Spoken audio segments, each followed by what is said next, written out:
మల్లన్న సాగర్ భూ నిర్వాసితులకు న్యాయం చేయాలని కోరుతూ ఇవాళ మెదక్ జిల్లా సంగారెడ్డిలో ఆమరణ నిరాహార దీక్ష చేపడుతున్నట్లుగా కాంగ్రెస్ పార్టీ నేత మాజీ ఎమ్మెల్యే జగ్గారెడ్డి ప్రకటించారు. కాంగ్రెస్ పార్టీ రైతుల పక్షాన పోరాడుతుంటే ప్రభుత్వం వారి పొట్టగొట్టే ప్రయత్నం చేస్తోందని విమర్శించారు. గ్రామాలను సందర్శించే నేతలను అడ్డుకోవడం, అరెస్టులు చేయడం, లాఠీ జులిపించడం సరికాదన్నారు. ప్రభుత్వం పోలీసుల జులుంతో నిర్వాసిత గ్రామాల్లో యుద్ధ వాతావరణం నెలకొందని ఆరోపించారు.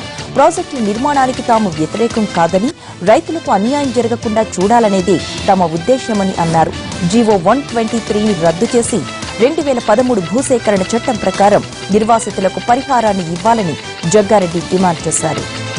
న్యాయస్థానాన్ని ఆశ్రయిస్తే న్యాయస్థానం కూడా మరి సింగిల్ బెంచ్ మాకు మరి రైతుల పక్షాన మరి వాళ్ళకు ఖచ్చితంగా 123 జీవో చెల్లదని ఇచ్చిన క్రమంలో మరి ఇలాంటి పరిస్థితులలో మరి అనేక ఉద్యమాలు ప్రజాస్వామ్య పద్ధతిలో చేస్తున్నప్పటికీ కూడా ఈ ప్రభుత్వము మరి పోలీసుల ద్వారా రైతులను ఇబ్బంది పెట్టి రిసీవ్ చేసే కార్యక్రమం చేపడుతున్నది. అందుకే కాంగ్రెస్ పార్టీ పక్షాన మరి ఛాలెంజ్గా తీసుకొని రేపు సంగారెడ్డిలో మరి ఉదయం 11 గంటల నుంచి ఆమరణ దీక్ష చేపట్టాలని నిర్ణయించుకోవడం జరిగింది. జమ్మూ కశ్మీర్లో నెలకొన్న ఉద్రిక్త పరిస్థితులపై ఇవాళ చర్చించనుంది రాజ్యసభ. కశ్మీర్లో ఏర్పడ్డ కల్లోల పరిస్థితులు, రాష్ట్రంలో సాధారణ పరిస్థితి నెలకొల్పే అంశంపై చర్చించనున్నారు. ఈ వర్షాకాల సమావేశాల్లో రెండోసారి కశ్మీర్ అంశంపై పార్లమెంట్లో చర్చ జరగనుంది. ఇవాళ సభ ఎజెండాలో తొలి అంశంగా కశ్మీర్ పరిస్థితులపై చర్చ జరపడానికి కేంద్ర హోంమంత్రి రాజ్నాథ్ అంగీకరించారు. సభ ప్రారంభం కాగానే ఈ అంశంపైనే మాట్లాడే అవకాశం ఉంది. 0 అవర్ కూడా రద్దయ్యే అవకాశం ఉంది.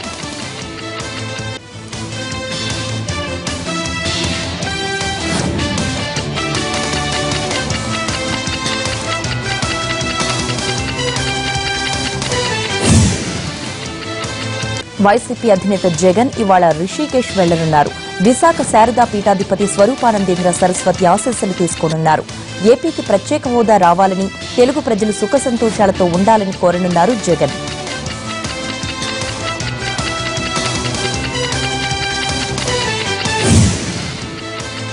దసరా నుంచి తెలంగాణలో కొత్త జిల్లాలు మనుగడలోకి రాబోతున్నాయి. దీనిపై అధికారులతో సమీక్షించారు సీఎం కేసీఆర్. కొత్త జిల్లాల ఏర్పాటుకు మార్గదర్శకాలు రూపొందించాలని ఆదేశించారన్నారు ఆయన. ఈ నెల 20 తరువాత కొత్త జిల్లాల డ్రాఫ్ట్ నోటిఫికేషన్ విడుదల కానుంది. ప్రజల నుంచి అభ్యంతరాలు, సలహాలు, సూచనలు స్వీకరించాలని సూచించారు కేసీఆర్. దీనికోసం నెల రోజులు గడువివ్వాలన్నారు ఆయన. ప్రజాప్రతినిధుల నుంచి వచ్చే విజ్ఞప్తులపై చర్చించాలని, జనాభా, భౌగోళిక అంశాలను దృష్టిలో పెట్టుకుని కొత్త జిల్లాలను ఏర్పాటు చేయాలని సూచించారు. రాజకీయ డిమాండ్లను పట్టించుకోవాల్సిన అవసరం లేదని స్పష్టం చేశారు. దసరాలోగా కొత్త జిల్లాల ఏర్పాటు ప్రక్రియ పూర్తి చేయాలని ఆదేశించారు తెలంగాణ సీఎం కేసీఆర్.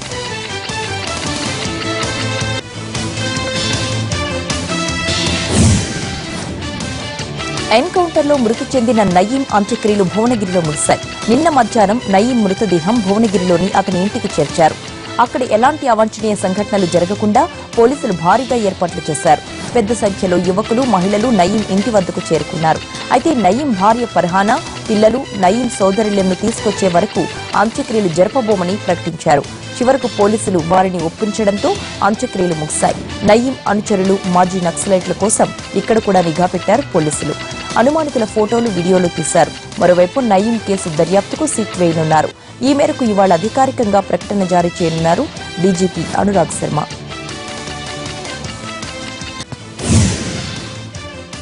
ఎన్సెట్ లీకేజ్ కుంభకోణంలో మరో కొత్త పేరు తెరపైకొచ్చింది. ఢిల్లీకి చెందిన ధర్మ అలియాస్ ధర్మేంద్ర అనే వ్యక్తికి ఈ కుంభకోణంతో సంబంధం ఉన్నట్లుగా సిఐడి అధికారులు గుర్తించారు. ధర్మ గతంలో పలు ప్రశ్నాపత్రాల లీకేజీల్లో భాగస్వామిగా ఉన్నట్లు వెల్లడైంది. ముఖ్యంగా 2005లో ఎయిమ్స్ ప్రవేశ పరీక్ష ప్రశ్నాపత్రాలను లీక్ చేసినట్లు ఆరోపణలున్నాయి. తాజాగా ఎంసెట్ లీకేజీలోనూ కీలక పాత్ర పోషించినట్లు సిఐడికి ఆధారాలు లభ్యమయ్యాయి. కీలక బ్రోకర్లు గుడ్డు, ఇక్బాల్, రాజగోపాల్ రెడ్డి, రాజేష్లతో ధర్మ తరచూ ఫోన్లో సంప్రదింపులు జరిపినట్లుగా అధికారులు గుర్తించారు. ధర్మను అదుపులోకి తీసుకుంటే ఎన్సెట్ లీకేజ్కు సంబంధించి కీలక విషయాలు వెలుగులోకి వచ్చే అవకాశం ఉందని భావిస్తున్నారు. దళితులపై దాడులు చేయడం కాదు, ముందు తనపై దాడి చేయాలన్న మోడీ వ్యాఖ్యలపై మండిపడ్డారు సిపిఐ నారాయణ. దేశంలో జరిగిన దాడులను చూస్తే ఇప్పటికీ మోడీని 100 సార్లు కాల్చాల్సి ఉండేదన్నారు. చిత్తశుద్ధి లేని మాటలు మాట్లాడటం మానుకోవడం మంచిదని హితవు పలికారు నారాయణ.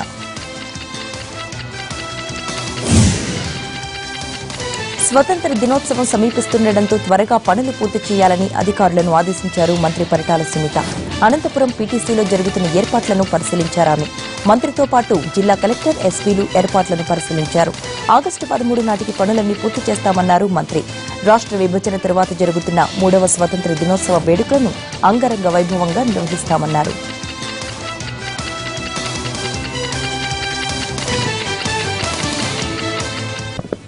జెండా ఎగరేస్తున్నారంటే ఆ రోజు మాకు అనంతపురం జిల్లాలోనే ఇక్కడ స్వతంత్ర దినోత్సవం కూడా ఇక్కడ కూడా జరుపుకుంటారనే విషయం తెలవంగానే చాలా మేము కూడా గర్వపడినాం. ఇక్కడ కూడా పర్మనెంట్గా ఉండేలాగా గ్రౌండ్లో అన్ని ఏర్పాట్లు కూడా బాగా చేస్తున్నారు. దాదాపు ప్రభుత్వం తరఫున 3 కోట్ల దాకా డబ్బులు కూడా ఖర్చు పెట్టి ఇక్కడ పర్మనెంట్గా ఉండేలాగా షెడ్స్ కానీ ఇవన్నీ కూడా చాలా. కృష్ణా పుష్కరాల సందర్భంగా పటిష్ట భద్రతా ఏర్పాట్లు చేశామన్నారు ఏపీ డీజీపీ సాంబశివరావు. బందోబస్తు విధుల్లో 31,400 మంది పోలీసు సిబ్బందిని నియమించినట్లు తెలిపారాయన. 35 మంది ఐపీఎస్ అధికారులు విధుల్లో పాల్గొంటున్నారు. ఛత్తీస్గఢ్, ఒరిస్సా, కర్ణాటకల నుంచి కేంద్ర బలగాలను రప్పించారు. విజయవాడకి 17,000 మంది, కృష్ణాకి 3,200 మంది, గుంటూరు అర్బన్కి 3,400 మంది, గుంటూరు రూరల్కి 4,200 మంది, కర్నూలు 2,700 మంది, విజయవాడ రైల్వే అథారిటీస్కి 1,670 మందిని ఇలా డిప్లాయ్ చేశాం. ఇదంతా కూడా కర్ణాటక రాష్ట్రం నుంచి కూడా కొంత అదనపు బలగాలు వచ్చినాయి. అదేవిధంగా ఒరిస్సా రాష్ట్రం, ఛత్తీస్గఢ్ రాష్ట్రం, కేంద్ర బలగాలు కూడా సిఆర్పిఎఫ్ నుంచి కూడా కొన్ని బలగాలు వచ్చిన మాట వాస్తవం. ఓవరాల్గా ఈ 5 జిల్లాల్లో కలిపి 30 మంది ఐపీఎస్ ఆఫీసర్స్ ద్వారా 30 మంది ఐపీఎస్ ఆఫీసర్స్ని బందోబస్తు కోసం డిప్లాయ్ చేశాం. అఫ్కోర్స్ విజయవాడ అనేది మెయిన్గా ప్రధానమైనటువంటి నగరం కాబట్టి ఇక్కడ ఎక్కువ బందోబస్తు ఎక్కువ మంది ఐపీఎస్ ఆఫీసర్స్ ఇక్కడే డిప్లాయ్ చేశాం. నంది అవార్డుల పేరు మార్పు ఈ ఏడాది ఉంటుందన్నారు తెలంగాణ సినిమాటోగ్రాఫర్ శాఖ మంత్రి తలసాని శ్రీనివాసరావు. ప్రభుత్వ సలహాదారు రమణాచారి నేతృత్వంలోని కమిటీ నంది అవార్డుల పేరు మార్పు విషయంలో నిర్ణయం తీసుకుంటుందని స్పష్టం చేశారు.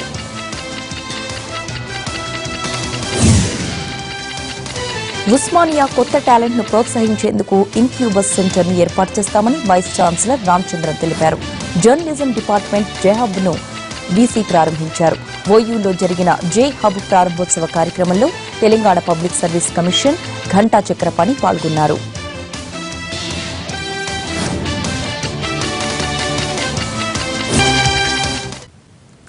Welcome back. Mallanna Sagar project విషయంలో ప్రతిపక్షాలు అనవసరమైన రాద్ధాంతం చేస్తున్నాయన్నారు మంత్రి హరీష్ రావు.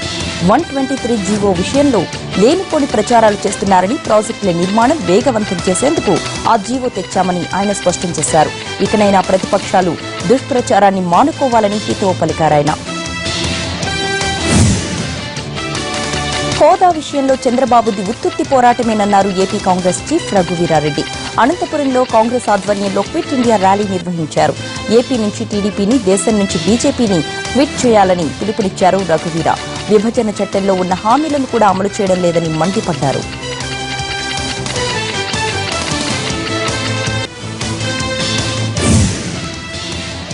పాలమూరు జిల్లాలో మంత్రులు ఇంద్రకరణ్ రెడ్డి, జూపల్లి కృష్ణారావులు వివిధ పుష్కర ఘాట్లను పరిశీలించారు. పెబ్బేర్ మండలం రంగాపూర్ ఘాట్లో పనులు ఇంకా జరుగుతున్న విషయాన్ని గమనించిన మంత్రులు ఇవాల్టిలోగా పూర్తి చేయాలని ఆదేశించారు.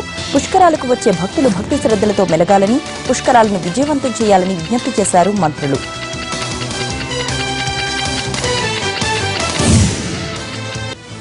వరంగల్ జిల్లాలో కల్తీ పెట్రోల్ వస్తుందని బంక్ ముందు ధర్నాకు దిగారు వినియోగదారులు. మహబూబాబాద్ పట్టణ కేంద్రంలోని భార్గవి ఫిల్లింగ్ స్టేషన్లో పెట్రోల్కు బదులుగా నీళ్లు రావడంతో వాహనదారులు ఆందోళనకు దిగారు.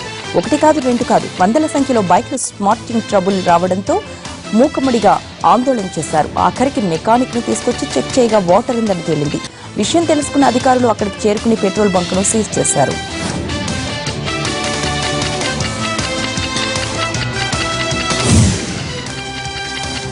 తిరుమలలో నిఘా వైఫల్యం మరోసారి బట్టబయలైంది. కొండపై మద్యం సేవించడం నిషేధించిన స్థానిక కాంట్రాక్టర్ వద్ద విధులు నిర్వహిస్తున్న ఒక డ్రైవర్ ఫుల్లుగా మద్యం సేవించి ఒక మహిళను ఢీకొట్టాడు. ఆమె తీవ్రంగా గాయపడడంతో ఆగ్రహించిన స్థానికులు డ్రైవర్కు దేహశుద్ధి చేసి అక్కడే ఉన్న ఒక కరెంటు స్తంభానికి కట్టేసి పోలీసులకు సమాచారం ఇచ్చారు. గాయపడిన మహిళను చికిత్స కోసం ఆసుపత్రికి తరలించారు. అయితే పోలీసులు డ్రైవర్ను అదుపులోకి తీసుకుని స్టేషన్కు తరలిస్తుండగా పరారయ్యాడు. హైదరాబాద్ కుషాయిగూడలోని మహారాష్ట్ర బ్యాంక్ ఏటీఎంలో పట్టపగలే చోరీకి పాల్పడ్డారు దుండగులు. ముందుగానే సీసీటీవీ వైర్లు కట్ చేసి రాళ్లతో ఏటీఎంను పగలగొట్టేందుకు ప్రయత్నించారు. కానీ దాని డోర్ తెరవకపోవడంతో దుండగులు పారిపోయారు. రాజీవ్ గాంధీ సద్భావన జ్యోతి ర్యాలీ తమిళనాడు శ్రీపెరంబదూరు నుండి ఢిల్లీ వరకు సాగుతూ నెల్లూరుకు చేరుకుంది. జిల్లా కాంగ్రెస్ శ్రేణులు, కార్యకర్తలు ఘనంగా స్వాగతం పలికారు. నగరంలోని అయ్యప్ప గుడి నుండి వీఆర్సీ సెంటర్ వరకు భారీ ర్యాలీ నిర్వహించారు.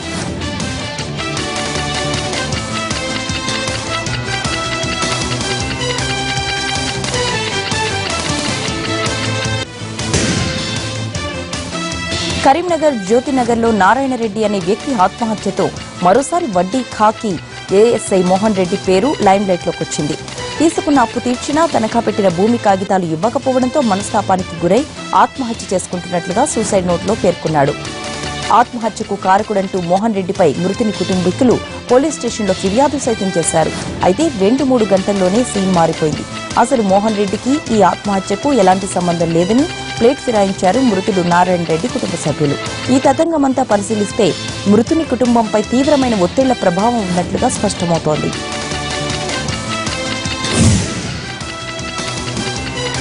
ప్రకాశం జిల్లా అద్దంకిలో ఏటీఎంలో దృష్టి మరల్చి ఒక వ్యక్తి 40,000 కాజేశాడు. అద్దంకి గరటయ్య కాలనీకి చెందిన వెంట నారాయణ అతని భార్యతో కలిసి నగదు డిపాజిట్ చేసేందుకు ఏటీఎం సెంటర్కి వెళ్లాడు. నగదు డిపాజిట్ చేస్తున్న సమయంలో వీరి లావాదేవీలపై కన్నేసిన గుర్తు తెలియని వ్యక్తి తెలివిగా ఏటీఎం కార్డు మార్చేశాడు. బయట ఉన్న మరో ఏటీఎం సెంటర్లో 40,000 నగదు డ్రా చేసుకుని పరారయ్యాడు. తమ ఖాతాల నుంచి నగదు డెబిట్ అయిన విషయం ఆలస్యంగా గుర్తించిన వెంకటనారాయణ బ్యాంక్ అధికారులకు జరిగిన విషయాన్ని తెలియజేశారు. నడకదారి భక్తుల సౌకర్యార్థం అధునాతన హంగులతో నూతనంగా ఓ వెయిటింగ్ హాల్ను నిర్మిస్తామన్నారు టీటీడీ ఈవో సాంబశివరావు. ఇంజనీరింగ్ అధికారులతో కలిసి తరిగొండ వెంగమాంబ అన్నప్రసాద సముదాయంతో పాటు ప్రత్యేక ప్రవేశ దర్శనం కాంప్లెక్స్లను ఆకస్మికంగా తనిఖీ చేసిన ఈవో అక్కడ భక్తులకు అందుతున్న సౌకర్యాలను పరిశీలించారు. అన్నప్రసాదాల నాణ్యత గురించి భక్తుల నుంచి అభిప్రాయ సేకరణ చేసిన ఈవో అనంతరం అక్కడ ఉన్న క్యూలైన్లను కూడా పరిశీలించారు. రాబోవు బ్రహ్మోత్సవాలలోపు దివ్య దర్శనం భక్తుల కోసం నూతనంగా కాంప్లెక్స్ నిర్మించడంతో పాటు అన్నదానం కాంప్లెక్స్ లో భక్తులకు ఉపయోగపడే విధంగా లగేజ్ కౌంటర్ను కూడా ఏర్పాటు చేస్తామని అన్నారు EO Sambasivarao. Back to news. తమిళనాడులోని కుడంకుళం అణు విద్యుత్ కర్మాగారంలోని మొదటి యూనిట్ ను జాతికి అంకితమిస్తారు. ఈ కార్యక్రమంలో ప్రధాని నరేంద్ర మోదీ, రష్యా అధ్యక్షుడు వ్లాదిమిర్ పుతిన్, తమిళనాడు ముఖ్యమంత్రి జయలలిత వీడియో కాన్ఫరెన్స్ ద్వారా జాతికి అంకితమిస్తారు. ఈ వేడుకను కుడంకుళం, చెన్నై, మాస్కో, ఢిల్లీ నుంచి ప్రత్యక్ష ప్రసారం చేస్తారు.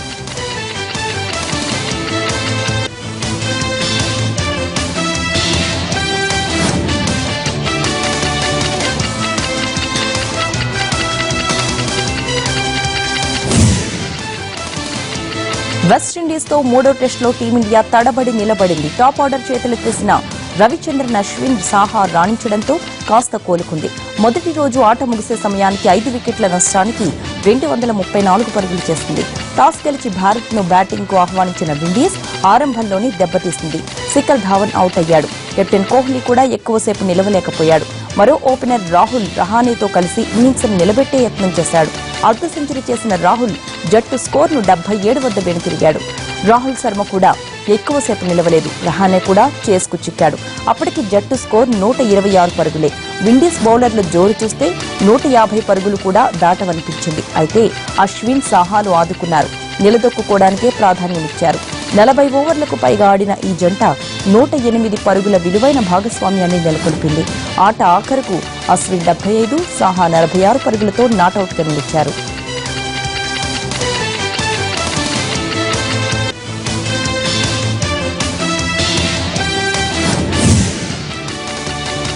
అమెరికాలోని న్యూజెర్సీలో తానా ఆధ్వర్యంలో లిటిల్ మ్యూజిక్ అకాడమీ స్వర రచన 2016 ప్రోగ్రాం జరిగింది. మ్యూజిక్ గురు రామాచార్య ఆధ్వర్యంలో అమెరికాలో పుట్టిన తెలుగు చిన్నారులకు సమ్మర్ క్లాస్ నిర్వహించారు. తెలుగులో మాట్లాడడమే కాదు, తెలుగు సంస్కృతంలో శ్లోకాలు కూడా పాడడం సంతోషంగా ఉందన్నారు రామాచారి. తానా నిర్వహిస్తున్న ఈ కార్యక్రమం అందరినీ అలరిస్తోంది. తానా న్యూజెర్సీ, న్యూయార్క్ కోఆర్డినేటర్ లక్ష్మీదేవినేని ఈ కార్యక్రమాన్ని నిర్వహించారు.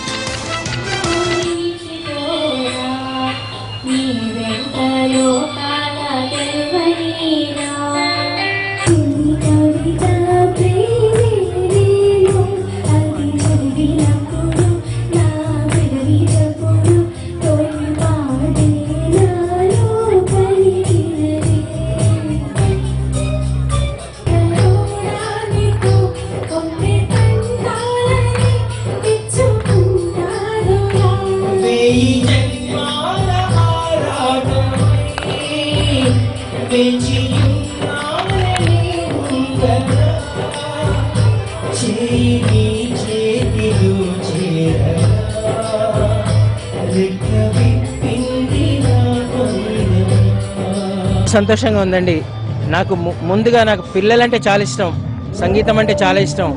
ఆ పిల్లలకి నేర్పించడం అంటే చాలా ఇష్టం. ఎందుకంటే భావి తరాల్ని తయారు చేసుకునే బాధ్యత మన మీదే ఉంది. కాబట్టి ఆ బాధ్యతను గుర్తించి ఇక్కడ ఈ తానా ఎల్ఎంఏ స్వరార్చన ఈ ట్రైనింగ్ క్యాంపు జరుగుతోంది.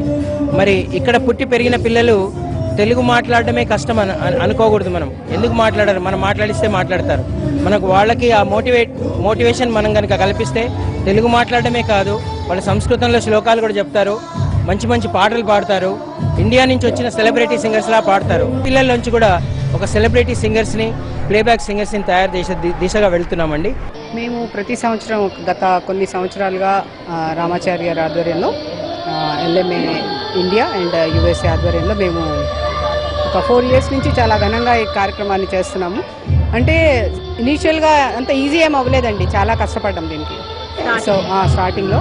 బట్ ఇప్పుడు చాలా బాగా పికప్ చేసి ఎంతోమంది పిల్లలకి నాతో పాటుగా మా వాళ్ళందరూ కూడా కలిసి పేరెంట్స్ని ఎంకరేజ్ చేస్తూ చాలా మంచి కార్యక్రమాలు చేస్తున్నారు. ముందు ఇంకా మంచి మంచి కార్యక్రమాలు చేస్తాం. అమెరికా నార్త్ వెస్ట్ ఇండియానాలోని భారతీయ టెంపుల్ 6వ వార్షికోత్సవాలు 3 రోజుల పాటు ఘనంగా జరిగాయి. ఈ కార్యక్రమంలో గణపతి హోమం, సీతారామ కళ్యాణోత్సవం వైభవంగా జరిపారు. ముఖ్య అతిథిగా ప్రధాని మోడీ స్నేహితుడు doctor Barai, USA first American Congress women Tulsi పాల్గొన్నారు.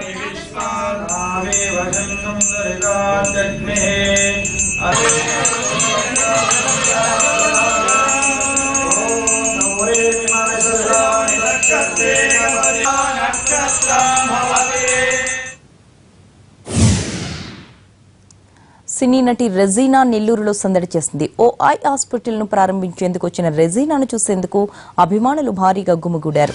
ఈ సందర్భంగా తాను కూడా నేత్రదానం చేస్తానని ప్రకటించారు రెజీనా.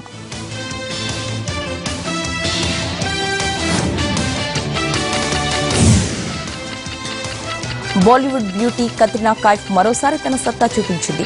ఒకవైపు దీపికా, ప్రియాంకలు హాలీవుడ్ సినిమాలు చేస్తున్నారు, మరోవైపు అనుష్క శర్మ, పరిణీత్ చోప్రా దూసుకుపోతున్నారు. ఈ టైంలో కత్రినా స్లీన్ అయిపోయిందని అనుకున్నారంతా. అయితే ఒక్క సాంగ్తో అమ్మడు మళ్లీ ఫామ్ లోకి వచ్చేసింది. బార్ బార్ దేకో సినిమాలో కత్రినా చేసిన కాలా చష్మా సాంగ్ నెటిజన్లను విపరీతంగా ఆకట్టుకుంటోంది. విడుదలైన 15 రోజుల్లోనే 3 కోట్ల మంది ఈ సాంగ్ చూశారు. సినిమా టైటిల్ కు తగ్గట్లే మళ్లీ చూసేలా కత్రినా స్టెప్స్ తో దుమ్మురేపింది. సిద్ధార్థ్ మల్హోత్రా హీరోగా చేసిన ఈ సినిమా సెప్టెంబర్ 9న రిలీజ్ కానుంది.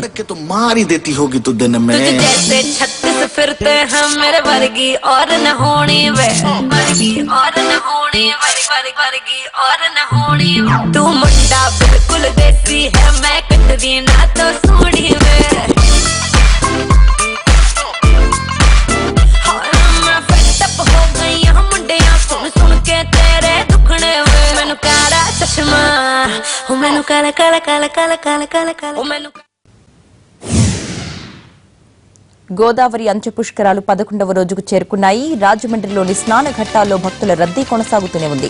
వివిధ ప్రాంతాల నుంచి వస్తున్న యాత్రికులు గోదావరిలో పుణ్యస్నానాలు ఆచరిస్తున్నారు. అంత్యపుష్కరాల ముగింపుకు ఇంకా ఒక్కరోజే మిగిలి ఉండడంతో భక్తుల రద్దీ కూడా పెరుగుతోంది.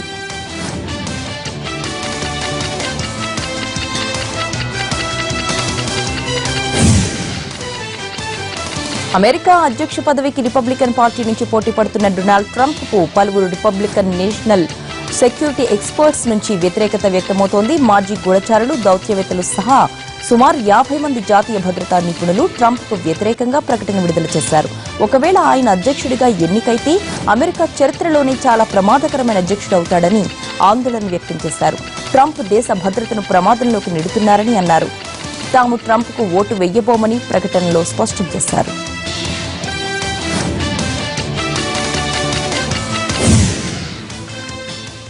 30/60 ముగించే ముందు హెడ్లైన్స్ మరోసారి.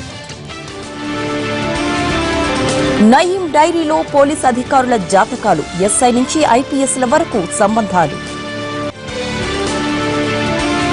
చివరి దశకు చేరుకున్న కృష్ణా పుష్కర ఏర్పాట్లు, రేపటితో ముగియనున్న గోదావరి అంత్య పుష్కరాలు.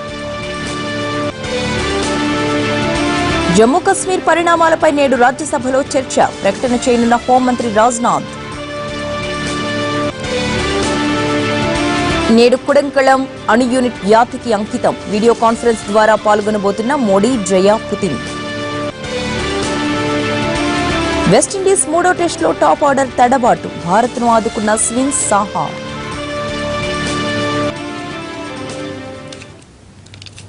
ఇవి bulletin updates. Next live show ప్రసారం అవుతుంది. Stay tuned.